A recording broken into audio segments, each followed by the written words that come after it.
Hello world, we are back. My name's Kyle Fischl, and this is going to be episode 28 of my poker vlog. And today we are at Naples Greyhound Track and Card Room. So this is where I had my first poker session ever, 1-2. If you remember back all the way to the first episode, I made some money, made $259, got a $262 speeding ticket on the way home. Today, we're not going to do that. We're just going to win money, and I'll let you know how it goes. It's a bold strategy, Cotton. Let's see if it pays off for him.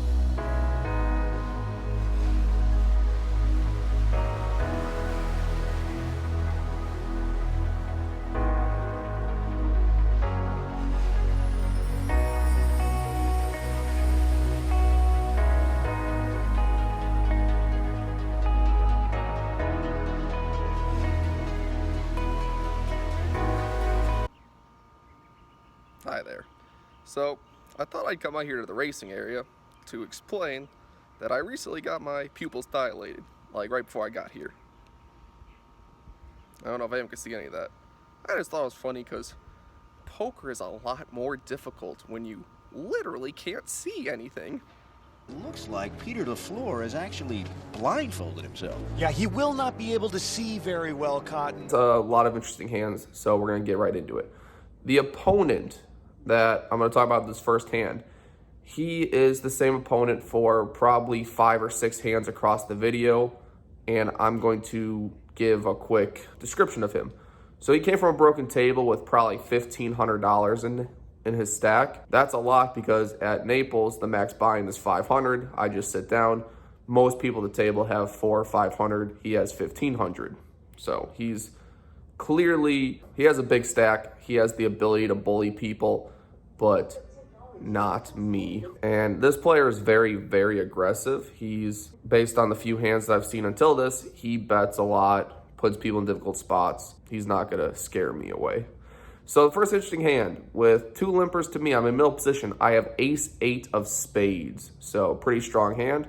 I make it $20. The player I described, he is 2 seats to my left. He calls, 2 other players call. We go 4 ways to a flop, which comes Queen Jack 8, 2 spades.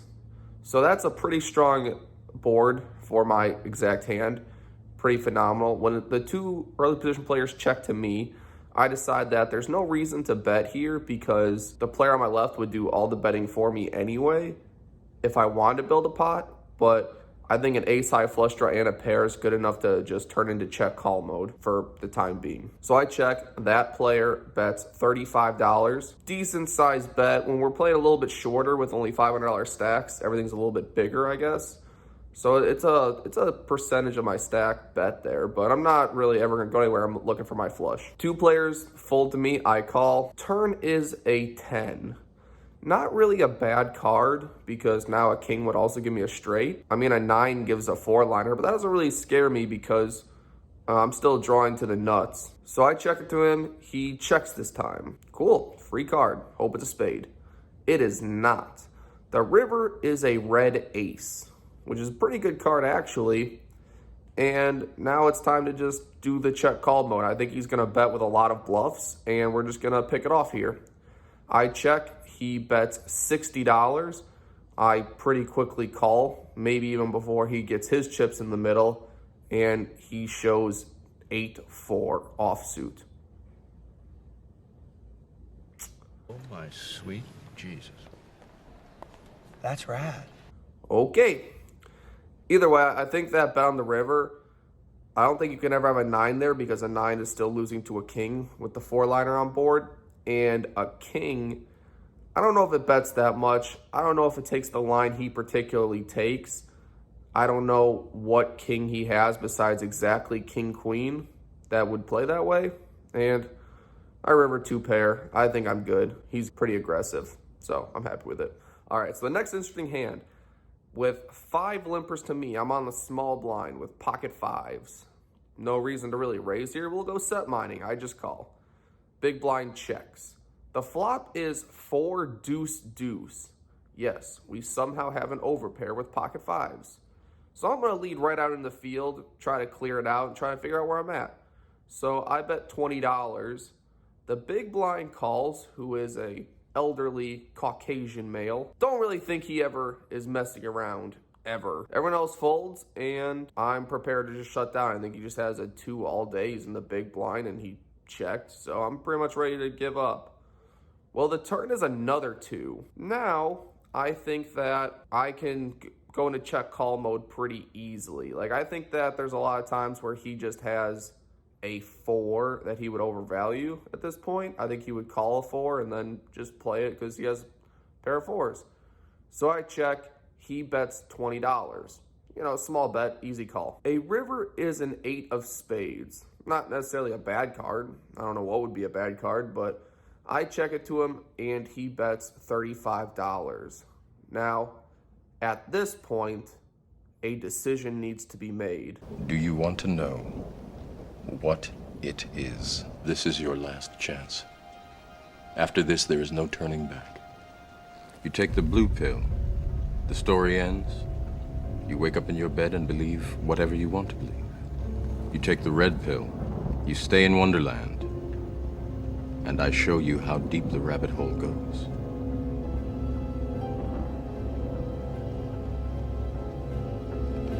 Remember, all I'm offering is the truth, nothing more. And realistically, I think that I should just fold here. I think just like I have 5s, he could have 6s, 7s, 9s. I think anything higher than that would have raised. But I think he can have a lot of pairs that are higher than 5s here. I do think he can have a 4 in this spot, which is why I called. And I think sometimes he has a 2, but not always, because then he has quads. Well, he did. He had ace 2, so good hand, sir. Now it's right in the testicles. Ouch, town population, you, bro! All right, next hand. With 3 limpers to me, I am on the button. I have queen 8 of spades. Suited queen, I'm going to raise it up. The table's pretty weak, pretty passive. I have literally seen 2 different people check when second to act with the nuts at the river. So those are the tables you want to play poker at, when people aren't going to punish you when they actually make hands. So definitely gonna try to play some more pot. I make it 20. The player I described in the beginning of the video, he calls from the big blind, and 2 other people call. So we're going 4 ways to a flop, which comes queen jack 6 rainbow. So pretty good flop. When it checks to me, I'm going to go for some straightforward value here, bet $40. Hope someone calls because my queen should be good most of the time. The maniac with 1500, he calls, everyone else folds. The turn is an offsuit deuce. He checks to me, and I decide that I really need to bet here a lot of the time, but I choose to mix in a check for some pot control reasons. And the reason I did that was my plan was to bet like $60, $65. However, I think that on a bad river, he's going to lead out a lot of the time with anything, and he could blow me off the hand if I bloat the pot too much. So my plan was to bet 60, but I choose to check and hope to call a bet on the river no matter what the card is. So that's what I do. I check. The river is a jack, which is a pretty bad card theoretically. He bets exactly $60. And in my mind, I'm almost laughing as I call because my plan was to call that size anyway. And I like my line here because I think that if he has a jack, he's calling anyway, and I've bloated the pot. And then he can make a bigger bet, and I have a difficult decision, and I've lost more money. So I really actually liked my check on the turn there. When I call him, he says nothing and shows 1 king. I feel shocked. And that's it. So maybe he even folds the turn. Maybe he doesn't. I don't know. I like my line. It worked out. Bluff caught him again. All right. Because that player now has 1,200, he's been very aggressive. He has been 3-betting me a lot. I'd make it 30. He'd make it 130. And, you know, with speculative hands like gappers and connectors, I would just fold. You know, it is what it is. Well, on the button, I have ace-king offsuit, both black. I make it $20 when it's folded to me, and small blind folds. He's in the big blind. He makes it 90. This probably needs to be a 4-bet a lot of the time. It probably should, especially with its high 3-betting percentages. You should just 4-bet. But me as a semi-passive pot controlling player, I don't want to play a huge pot with someone who has $1,200 when I only have, 6 or 7 in front of me. The only player that can stack me, I'm not trying to get him to stack me, I guess. So I choose to just call, reevaluate on the flop. The flop is ace 7-5 2 diamonds, and he leads out for 200. Usually you pay double for that kind of action, Cotton. And now it is time for me to go all in, because I think any ace, every ace, is calling. Not that I think he ever has it ever. I think all the flush draws are calling anyway. I think middling pairs like 8s, 9s, 10s might call anyway for this exact player. Especially when he leads out for 200. Like, he literally overbet the pot. Okay, I found the flop I wanted.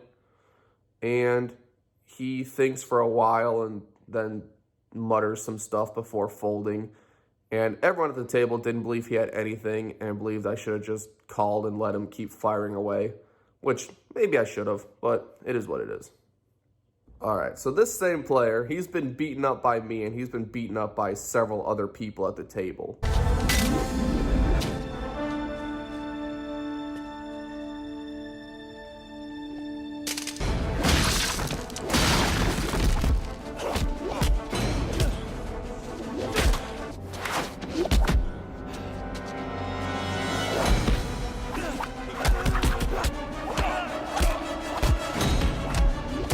With a button straddle by that player, there are 3 callers. I have ace queen of spades, pretty premium. I'm going to bump it up to 45. The player who is button straddling, he only has about 400 now total. He calls, one other player calls. The flop is king 9-7, 2 spades. Pretty good flop for my hand. It checks to me. I choose to check. The button is the player from the previous hand. He bets 100. It folds to me. When he only has about 400 total, I think that I can shove here and reasonably realize some fold equity in this hand. The answer is simple. You are the eventuality of an anomaly.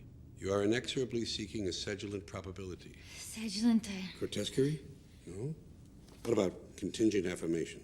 That's got to mean something. Yeah, I think, especially because in the previous hand with the ace-king, I showed it afterwards, and this hand is very quickly following it, so I think I could very easily just have a king here and get him to fold his nonsense that he would blast off with air again. Well, that does not happen. He eventually calls.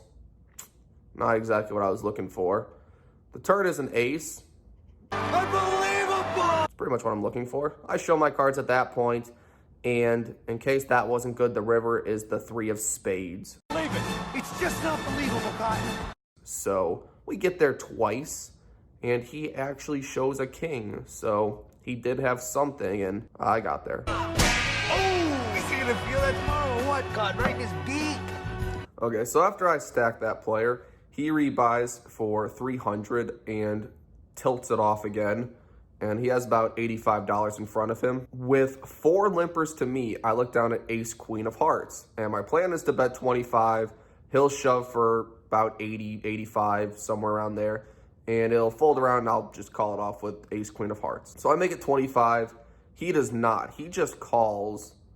And then the 4 other people call. So we are going 6 ways to a flop, which comes 2, 3, 6, 1 heart. I think that I can bet here a lot of the time and just have the best hand and win, but I also think it's just gonna check around like most of the time. Because when the 4 early players check to me, I just check, and now the late position player who I've been describing consistently, he goes all in for exactly $55. Folds back to me. I think this is an easy call. Like at the time, I honestly was 100% certain ace high was good. Like I would have confidently just shown down ace high at the river and thought that it was right. And even if it's not, I have a backdoor flush, 2 overcards. Like I don't think he has the best hand here, ever. He's shown air so many times that I'm just fine to pay 50 into 200 with ace high. So that's what I do. No need for that. I river an ace and I show and he doesn't show. So that was fun.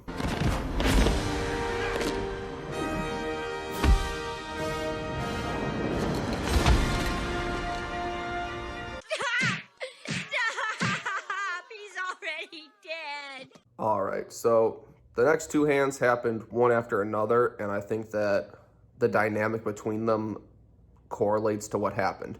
So I am in late position with no limpers. I make it 20 with queen 8 of hearts. One late position player calls and both blinds call. So we are going 4 ways to a flop, which comes jack 10 3 2 hearts. So that's a pretty phenomenal board for me. Straight draw, flush draw, over, fantastic. It checks to me. I bet $40. Only the big blind calls. Fine with that. Let's just hit our draw. Well, the turn is a 6 of diamonds. Not quite what we're looking for. He checks to me, and I think my hand is strong enough to just check and hope to hit one of my cards. So I check. Our river is the 5 of diamonds. So 6-5. So not the greatest run out ever. He checks to me, I think for honestly like maybe 20 seconds before I put out a bet of $65. And I'm thinking because I don't really know what he has. I don't really know what would check call that flop and not lead the river. And because of just how passive and weak the table's been, I think that I can just win this a lot with a $65 bet. Well, he doesn't take too long before calling with 2-3 offsuit. I don't recommend calling a bet with 5th pair ever. But he won the hand, so, I mean, good for him.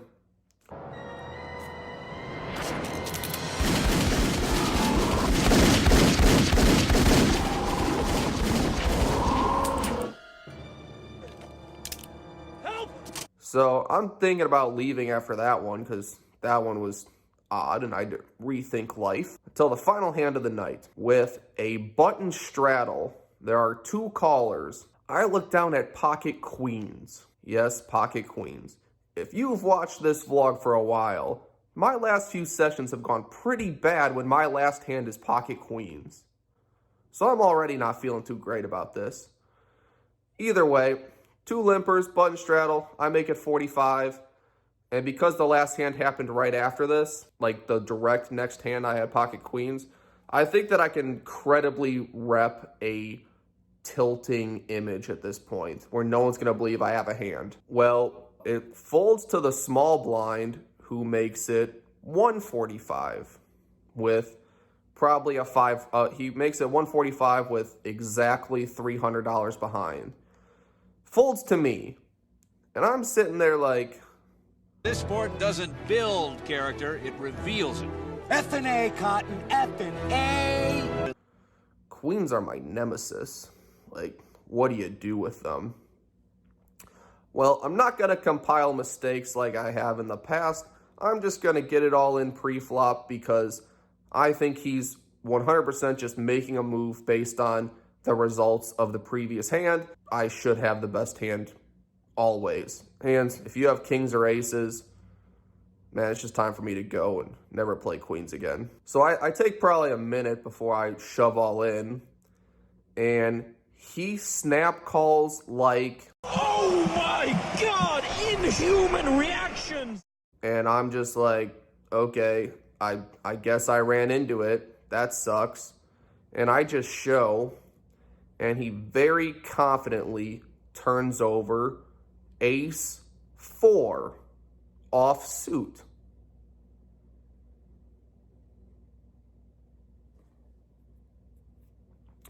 And now, because of how bad his hand is, I'm just thinking... Not like this. Luckily for me, the flop comes queen 9-3, and I'm just like, yes, thank you, it's over. Turn is a deuce. Not like this. but the river is a 3. So we win that one, and at that point, we book a $1,354 win. That'll buy you one heck of a blumpkin. Right you are, Pep. In the game for 500, out for 1854. Was only there for 3 hours and 45 minutes, actually less time than that. Comes out to a $369 hourly. Pretty strong session, pretty good session. I'm pretty happy with it. If you've watched all the way to this part, thank you for your support. Please consider subscribing, and there will be more content to come. Thank you.